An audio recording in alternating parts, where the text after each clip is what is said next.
Good evening. Welcome to South Asia Newsline. I'm Yeshi Chanzam. Here are the top stories we are tracking for you on Monday, the 28th of September. Protests against farm bills intensify in parts of India.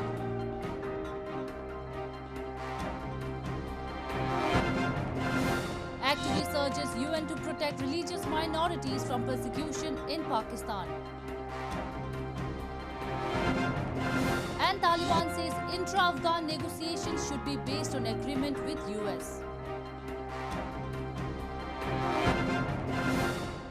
And now for all the details. Protests by farmers and opposition parties intensified across India on Monday against contentious farm bills that have become laws now after President Ramnath Kovind's accession. Various farmer groups called for a statewide shutdown in southern Karnataka, and demonstrations were held in different parts of the country, including capital New Delhi. Protests by farmers and opposition political parties on Monday intensified in parts of India against the newly passed farm bills that have now become laws, a day after President Ramnath Kovind gave assent to all the three contentious bills. Various groups of farmers called for a statewide shutdown in southern Karnataka state and staged demonstrations throughout. Prime Minister Narendra Modi's government insists the new rules give farmers the option to sell their produce to institutional buyers and big retailers. However, farmer organizations have argued the laws could pave the way for the government to stop buying their produce at guaranteed prices, leaving them at the mercy of private buyers. It's pro-corporate bill. The government is misled to farmers, not misleading the farmer leader. Meanwhile, workers of opposition Congress party set a tractor on fire near the famous India Gate monument in capital New Delhi on Monday morning as a part of the protests, leaving it charred, after which 5 people were arrested. Police also detained some protesters belonging to the Congress party who were trying to organize a protest in the national capital. Congress party सड़कों पे उतरी है। पूरे देश में जब तक ये काला कानून वापस नहीं लिया जाता, तब तक ये संघर्ष चलता रहेगा। Prime Minister Narendra Modi has maintained the introduction of the laws is a historic move and the opposition parties are misleading the farmers. India's Health Minister Dr. Harsh Vardhan on Monday inaugurated the vaccine portal for COVID-19 to create awareness among masses. Indian population is still far from achieving herd immunity against COVID-19, the Health Minister had earlier said, citing Indian Council of Medical Research's second Sero survey. Meanwhile, India's coronavirus case tally topped 6 million after it reported 82,170 new infections in the last 24 hours. India's Health Minister Dr. Harsh Vardhan on Monday inaugurated the vaccine portal for COVID-19 to create awareness among masses. The portal will disseminate vaccine-related information regarding Indian efforts towards vaccine development against COVID-19. The Health Minister said the first vaccine would likely be available in the first trimester of the upcoming year. India, which has the second highest number of coronavirus cases globally, on Monday reported 82,170 new infections in the last 24 hours. The case tally stands at 6,074,703, including 962,640 active cases. Total recoveries from COVID-19 crossed the 5 million milestone, with recovered cases outpacing active cases by more than 5 times. देखिए, cases की जो संख्या है उस पर आप मत परेशान होइए। आप देख रहे हैं कि देश में 82-83% लोग ठीक होकर घर जा चुके हैं। एक्टिव केसेस तो अभी 6 मिलियन में शायद 1 मिलियन के आसपास ही हैं, और ये भी सब रोड टू रिकवरी की तरफ है। वैक्सीन के खोज की दिशा में बहुत तेजी से प्रयास हो रहा है। Harshvardhan earlier on Sunday said that the Indian Council of Medical Research or ICMR's second Sero survey shows that Indian population is still far from achieving herd immunity against coronavirus infection. The Health Ministry in a statement said that ICMR is actively researching on reports of COVID-19 reinfection, and although the number of such cases is negligible at this moment, the government is fully seized of the importance of the matter. Moving on, activist Anila Gulzar has urged the UN Human Rights Council to intervene to protect religious minorities from persecution in Pakistan. Speaking during the 45th UNHRC session in Geneva, she highlighted abductions, forced conversions and misuse of blasphemy laws against minorities in the country. Human rights activist from Pakistan Anila Gulzar has requested the United Nations to intervene and protect the rights of religious minorities in Pakistan, as they have been facing persecution in the country for the past 7 decades.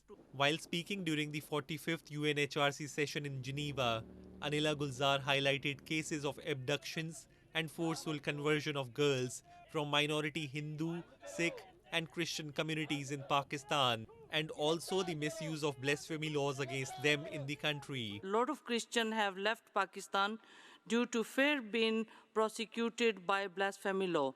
They are sitting in Malaysia, Thailand, Bangladesh and Sri Lanka.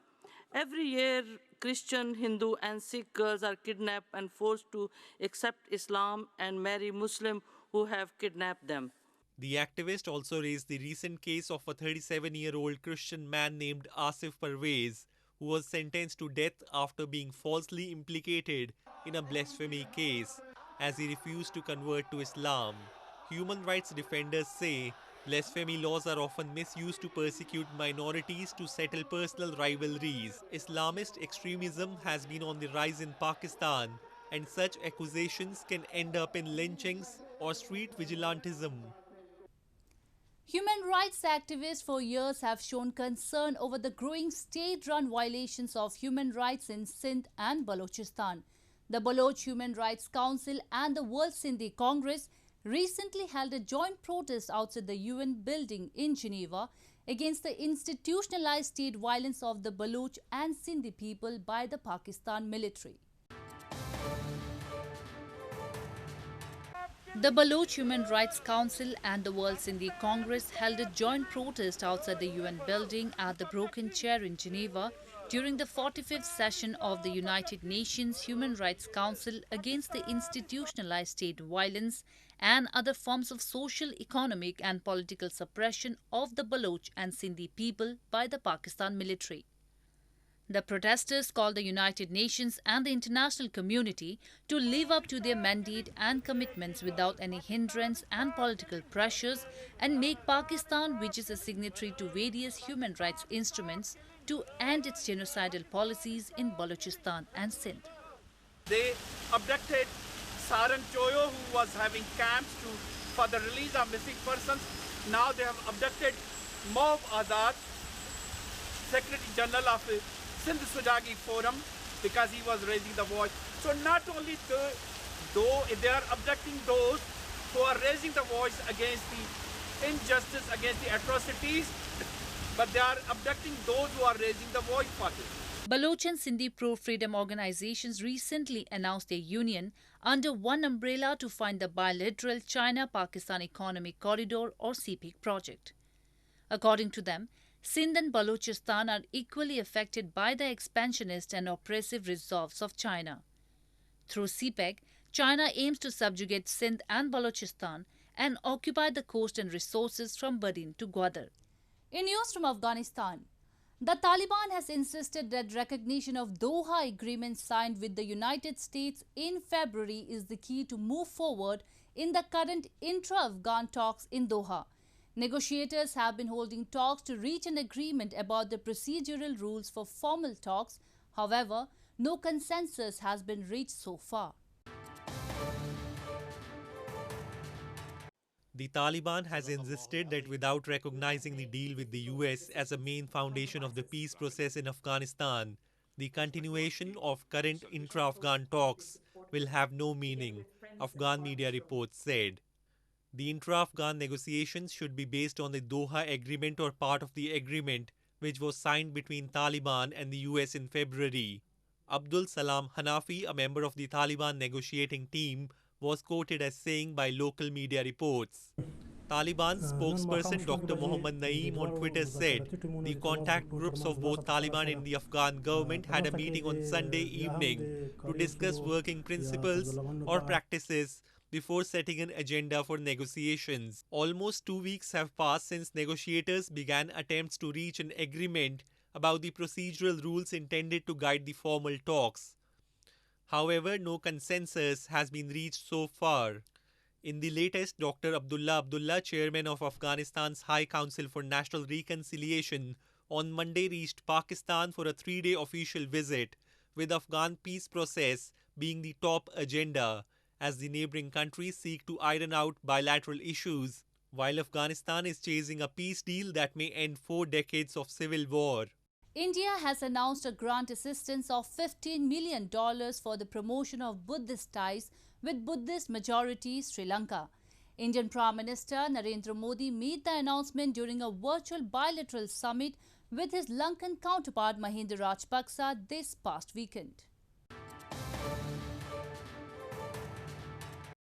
Indian Prime Minister Narendra Modi, while expressing special priority, has announced a grant assistance of $15 million for the promotion of Buddhist ties between India and Buddhist majority Sri Lanka. Speaking during a virtual bilateral summit with his Lankan counterpart Mahinda Rajapaksa on Saturday, Modi said India will also facilitate the visit of a delegation of Buddhist pilgrims from Sri Lanka in the first inaugural flight to Kushinagar in northern Uttar Pradesh state. $15 million grant will assist in deepening people-to-people linkages between India and Sri Lanka in the sphere of Buddhism through construction or renovation of Buddhist monasteries, capacity development, cultural exchanges, archaeological cooperation, reciprocal exposition of Lord Buddha's relics. Bharat और श्रीलंका के बहुमुखी संबंध हजारों साल पुराने हैं। मेरी सरकार की नेबरहुड फर्स्ट नीति और सागर डॉक्ट्रिन के तहत श्रीलंका से संबंधों को हम विशेष और उच्च प्राथमिकता देते हैं। Modi also called on the Lankan government to address the aspirations of the Tamil people for equality, justice, peace and respect within a united Sri Lanka, including by carrying forward the process of reconciliation with the implementation of the 13th Amendment to the Constitution of Sri Lanka. Rajapaksa expressed confidence that his government will work towards realizing the expectations of all ethnic groups, including the Tamils. Engaged in a conflict with China in recent months, the Indian Army's armored regiments are ready to take on the Chinese Army at altitudes of over 14,500 feet along the line of actual control in eastern Ladakh. The Indian Army is also working on war footing to fight the extremely harsh winters by building new shelters and prefabricated structures for the soldiers. Indian Army conducted an exercise in the high-altitude Himalayan deserts of Ladakh on Sunday after it deployed tanks at highest possible altitude in the world to manage Chinese border situation. Russian-origin T-90 and T-72 tanks of the Indian Army and BMP-2 infantry combat vehicle participated in the drill near line of actual control or LAC at Chumar Demchok area in eastern Ladakh territory. The Indian Army is also working on war footing to fight the extremely harsh winters by building new shelters and prefabricated structures for the soldiers. Training and honing of crew skills and drills will remain a constant throughout the winters. The Indian Army in eastern Ladakh is logistically well prepared. Tensions at the India-China border increased after Chinese transgressions in multiple areas in the Indian territory. The Indian Army, in response to the aggression shown by the Chinese, has deployed more than 50,000 troops along with heavy weaponry, including artillery and tank regiments, to tackle the enemy forces. Both countries have since said they are attempting to resolve the situation through diplomatic and military channels, but talks appear to have made little headway so far. Well, that's all we have for you from South Asia this evening. Now our viewers can watch the show on SouthAsiaNewsline.com. You can also visit us on Facebook.com/AsAsiaNewsline and follow us on Twitter @AsAsiaNewsline. That's all in tonight's edition. We'll see you same time tomorrow.